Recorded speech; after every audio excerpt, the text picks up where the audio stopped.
amigos, boa noite. Eu sou Lenivaldo e nós estamos iniciando hoje uma série de bate-papos aqui, como teremos a oportunidade de falar de Espiritismo, essa doutrina maravilhosa, consoladora, esclarecedora, que nos traz um conhecimento enorme de nossas vidas, nossa existência, da civilização. E é por meio dela que nós temos uma oportunidade tão grande de mudar a nós mesmos, de conseguirmos uma reforma íntima, porque os esclarecimentos dos espíritos, codificados por Allan Kardec, nos trazem um conhecimento enorme para que possamos investir em nós mesmos e tornarmos melhores. Nós estaremos aqui falando sempre sobre reencarnação. Esse tema muito amplo, que é um dos pilares, da doutrina dos espíritos. Pilares porque é através dela que se tem explicação para tantas e tantas coisas que acontecem na vida da gente. Que é com o conhecimento da reencarnação que se justificam muitas das afirmações do Evangelho que Jesus nos trouxe. Como as bem-aventuranças. Como que a gente vai conseguir compreender melhor as bem-aventuranças? Bem-aventurados aflitos, que serão consolados. Bem-aventurados os mansos, que se herdarão a terra. Só fazem sentido realmente com o conhecimento da lei da reencarnação. Porque essas predições que Jesus nos deixou, em sua visão muito ampla, ele nos alertou, porque só em outras vidas que nós alcançamos, só na sucessão das existências é que nós vamos alcançando essa posição superior de progresso e logo as conquistas maiores.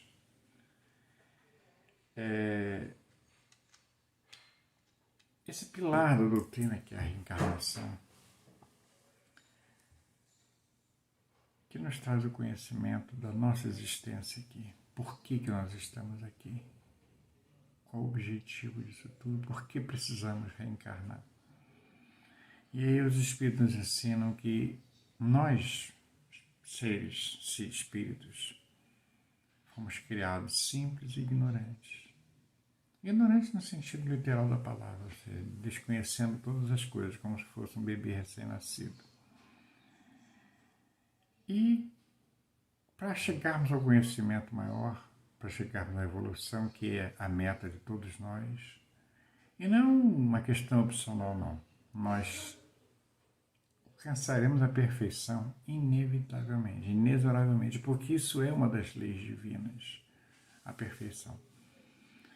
E nós vamos acumulando conhecimentos, experiências, erros, acertos a cada nova existência. Só que, principalmente nos primeiros anos, nas primeiras encarnações, ainda movido pelo instinto, nós começamos um aprendizado realizando aquilo que as nossas necessidades fisiológicas, orgânicas vão determinando, como a fome, a necessidade de matar a fome, a necessidade de matar a sede. Tudo ainda instintivamente. E muitas das nossas ações são tal qual os animais, são tais quais os animais que agem por instinto. E nós vamos avançando. Segundo os Espíritos, nós podemos passar por cerca de 800 a 1000 encarnações até conseguirmos o livre-arbítrio. Livre-arbítrio que é essa chance de escolha que nós temos hoje. Nós hoje já temos a condição de escolher aquilo que nós consideramos ser melhor para nós. Escolha de fazer o bem, fazer o errado, não fazer. E essa noção de certo, de saber o que podemos fazer, nós só vamos adquirindo com o tempo. Claro que a partir do momento que nós já temos o livre-arbítrio, que já alcançamos esse progresso, as cobranças são maiores, nós já passamos a ter responsabilidade por aquilo que nós fazemos, pensamos, agimos, etc. Ou não fazemos, né? No estágio atual da nossa existência, nós somos o somatório de todo o conhecimento, toda a experiência, toda a vivência que tivemos ao longo de toda essa jornada. Por isso nós somos pessoas tão diferentes, porque o que determina o que nós somos é o acúmulo das experiências que nós já passamos. E o indivíduo pode ter uma bagagem, um conhecimento muito maior do que o outro. Na medida em que o tempo vai passando, as experiências vão se acumulando, ele também vai acumulando conhecimento, vai acumulando responsabilidades. Enquanto aquele outro, que ainda está no processo inicial, tem sua responsabilidade relativa, uma vez que, como Jesus mesmo disse, a quem muito será dado, muito será cobrado. Como ainda somos muito ignorantes, nossa responsabilidade também é relativa. Mas André Luiz até diz num dos livros dele, não me recordo exatamente qual agora, que qualquer pessoa que tenha pelo menos 7 dias de conhecimento do Evangelho já não pode dar desculpas em desconhecer tantas coisas.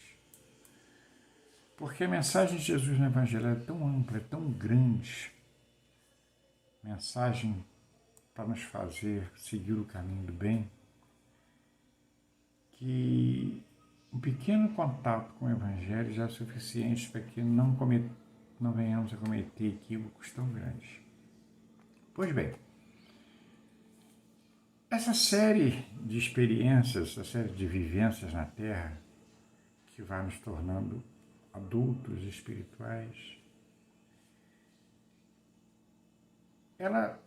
cada nova existência, o espírito tem a oportunidade de programar aquilo pelo que precisa passar, pelo que deseja passar.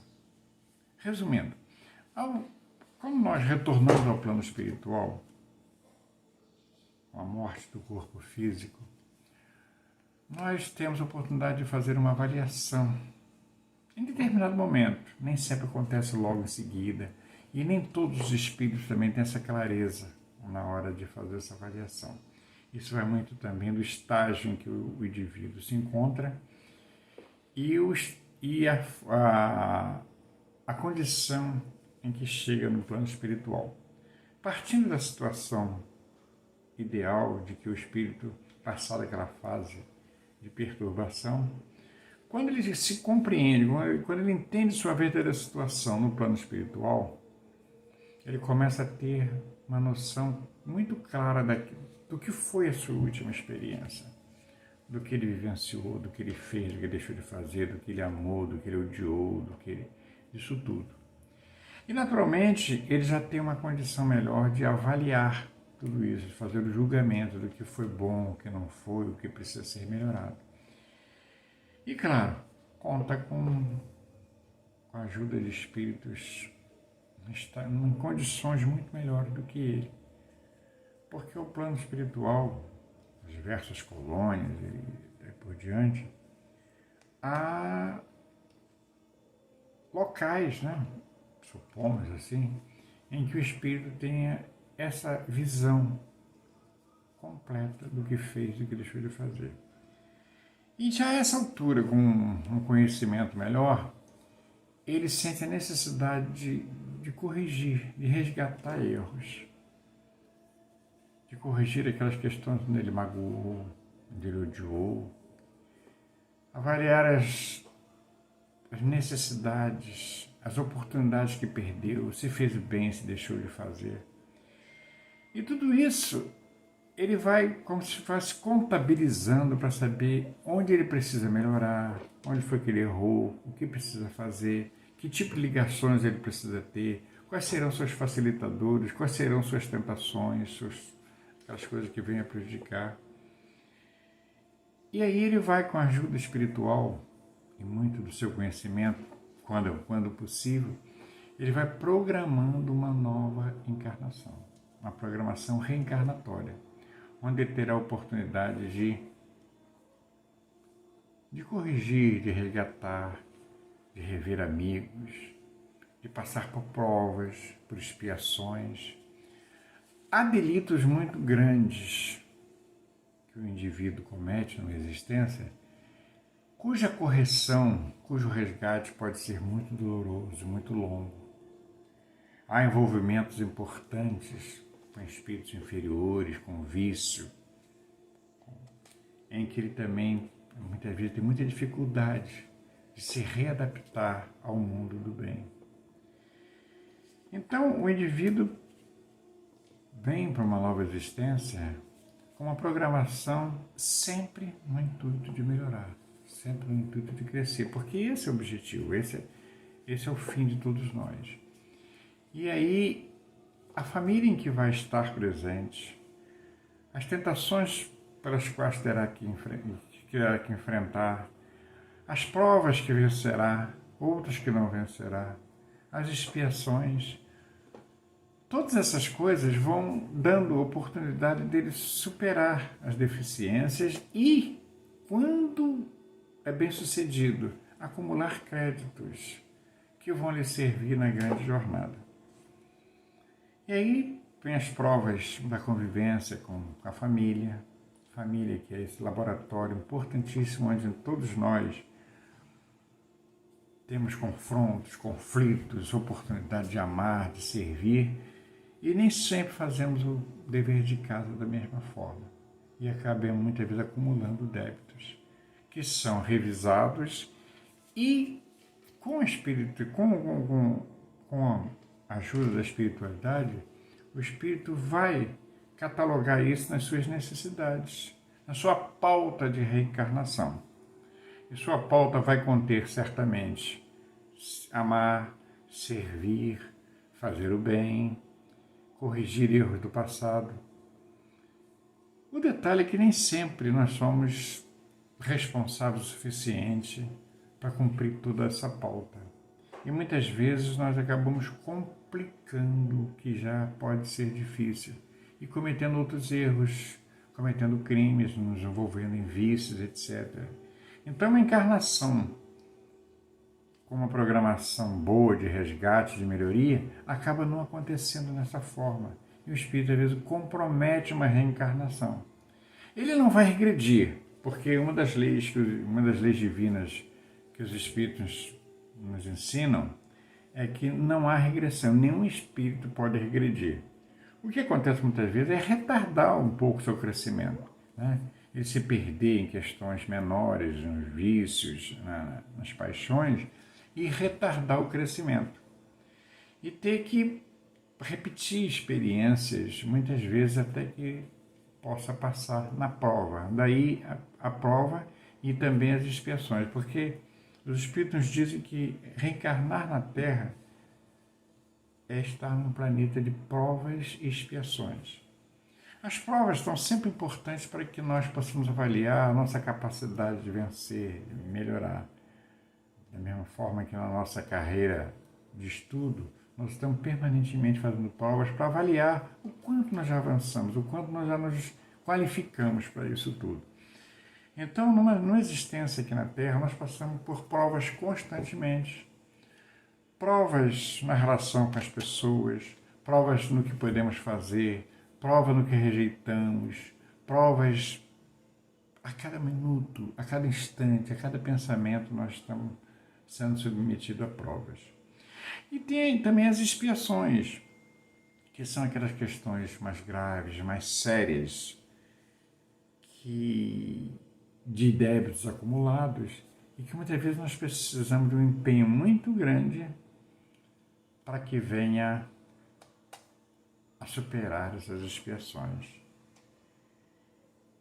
Às vezes com doenças muito graves, afetando o nosso corpo físico, cânceres, doenças assim, que não por acaso estão relacionadas às nossas experiências anteriores, né?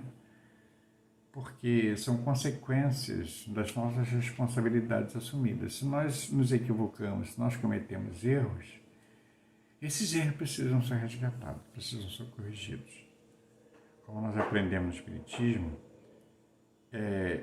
após o reconhecimento de um grande erro, seja numa existência ou na outra, nós passamos por um processo de arrependimento, depois de resgate, às vezes um resgate doloroso pelo erro que cometemos, e o mais importante de tudo é a correção daquele grande erro. Então, muitas vezes numa existência, numa encarnação, nós estamos resgatando erros do passado, nós estamos corrigindo erros do passado, nós estamos usufruindo acertos do passado. Tudo isso vai nos trazendo uma experiência, uma bagagem muito grande que vai contribuir para o nosso crescimento moral, nosso crescimento até chegar a um estágio superior. Porque a nossa meta é a perfeição. Que Jesus disse, sede perfeito como o vosso Pai Celestial é, que é o caminho de todos nós, chegar à perfeição. E o nosso modelo de perfeição é o Mestre Jesus Cristo. Quando Kardec perguntou aos espíritos qual era o modelo, o nosso guia e modelo que deveríamos seguir na nossa existência na Terra, os espíritos responderam na questão 625, Jesus Cristo, que é o guia, é o indivíduo, o ser mais perfeito que já encarnou na Terra. E ele é simplesmente o governador do planeta. No livro A Caminho da Luz, Emmanuel nos esclarece na missão do planeta Terra. Alguns bilhões de anos atrás foi definida essa missão e um conselho superior reunido no Sol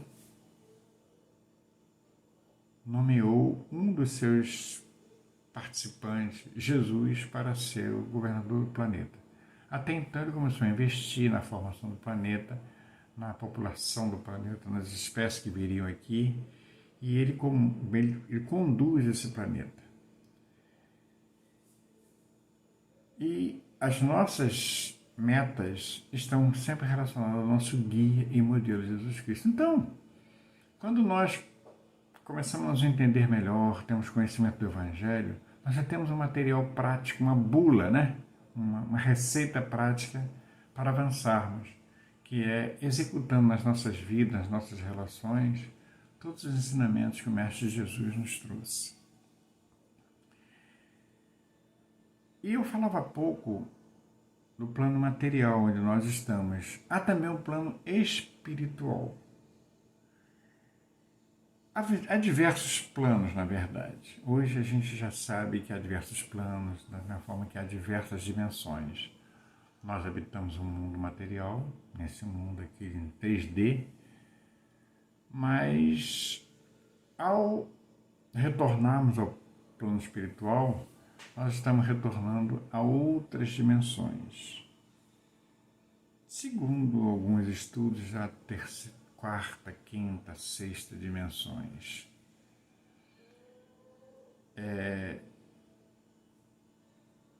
Aqui, bem próximo do planeta, de acordo com a obra de André Luiz, no nosso lar, nós temos muitas colônias espirituais. Talvez seja a quarta dimensão, uma vez que nos parece mais perto daqui, né? Mas também há muitas outras dimensões onde habitam os espíritos superiores. E nesse mundo espiritual, os espíritos nos informam que é o mundo original. O mundo material que nós habitamos seria uma cópia, uma reprodução do mundo espiritual. Mas sobre planos, nós não voltamos a falar na frente.